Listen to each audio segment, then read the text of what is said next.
আবু জাহেল বলল, হে মুহাম্মদ, আমার এই পাতিলের ভিতরে কি রয়েছে তুমি যদি বলতে পারো তাহলে আমি কালিমা পড়ে মুসলমান হয়ে যাব, আর যদি না বলতে পারো তাহলে আমরা যে শাস্তি দেব সেটা তোমাকে মাথা পেতে নিতে হবে। তখন দয়াল নবী বললেন, আমি যদি বলতে পারি এই পাতিলের ভিতরে কি রয়েছে তাহলে কি হবে?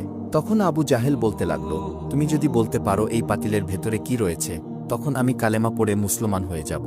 তখন নবীজি বললেন, পাতিলের ভিতরে কি রয়েছে সেটি আমি না বলে যদি এই পাতিলের ভিতরে যে জিনিসটি রয়েছে সে নিজের মুখে বলে দেয় তাহলে কি হবে? তখন আবু জাহেল বলতে লাগল, তাহলে তো অনেক ভালোই হয়, ঘটনাটা আরও অনেক বেশি পরিষ্কার হয়ে যাবে, আর আমি কালেমা পড়ে তখন মুসলমান হয়ে যাব। আর যদি পাতিলের ভিতরে কি আছে সেটা যদি কথা বলতে না পারে তাহলে আমরা যে শাস্তি তোমাকে দেব সেটাই তুমি মেনে নিতে হবে। নবীজি তখন বললেন, ঠিক আছে, আমি তোমার চ্যালেঞ্জ গ্রহণ করলাম। পাতিলের ভেতরে কি আছে সেটা যদি কথা বলতে না পারে তাহলে তোমরা যে শাস্তি দেবে সেটি আমি মাথা পেতে নেব।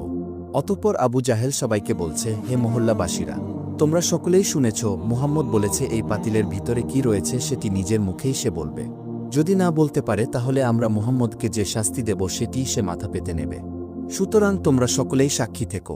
অতঃপর দয়াল নবী এবং আবু জাহেলের লোক সবাই মিলে বড় একটি মাঠের ভিতরে জড়ো হল। চারদিকে অনেক মানুষ রয়েছে, আর মাঠের মাঝখানে দয়াল নবী এবং আবু জাহেল রয়েছে। নবীজি তখন পাতিলের দিকে তাকিয়ে তার শাহাদাত আঙ্গুলটি ইশারা করে বলতে লাগল, কে তুমি? আমার আল্লাহর হুকুমে তুমি কথা বলা শুরু করো। তখন আল্লাহ তাআলা জিব্রাইলকে ডেকে বলছে, হে জিব্রাইল, তুমি দেখো আমার বন্ধু পাতিলের দিকে ইশারা করছে। আমার বন্ধু যখন পাতিলের দিকে ইশারা করবে তখন তুমি সাথে সাথে সাপটিকে আবার পুনরায় জীবিত করে দেবে। এই হুকুম পেয়ে হজরত জিব্রাইল আলাইহিস সালাম সাপটিকে পাতিলের ভেতরে জীবিত করে দিলেন। অতঃপর দয়াল নবী শাহাদাত আঙ্গুলটি পাতিলের দিকে দেখিয়ে বলতে লাগল, তুমি কে? আল্লাহর হুকুমে তুমি কথা বলো।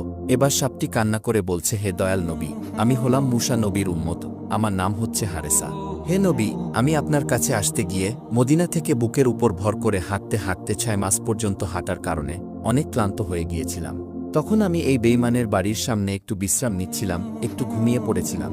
এই বেঈমান সকালবেলা আমাকে দেখার পর আমাকে বেঁধে অনেক মেরেছিল। আমি তাকে অনেক বুঝিয়েছিলাম আপনার কাছে আসার জন্য যেন একটু আমাকে সুযোগ করে দেয়, কিন্তু এই বেঈমান আমার কোনো কথাই শোনেনি। সে আমাকে শিকল দিয়ে বেঁধে দিন রাত আঘাত করেছে এবং আমাকে মেরে ফেলেছে। একটি পর্যায়ে সে আমাকে পুড়িয়ে ছাই করে দেয় এবং সেই ছাইগুলো এই পাত্রটিতে ঢুকিয়ে রেখেছে। তখন দয়াল নবী আবু জেহেলের দিকে তাকিয়ে বলল, তুমি কি দেখেছ? তোমার পাতিলের ভিতরে কি রয়েছে? তখন আবু জাহেল তার হাত থেকে পাতিলটি ফেলে দিল। সাথে সাথে সাপটি পাতিল থেকে বের হয়ে আসলো।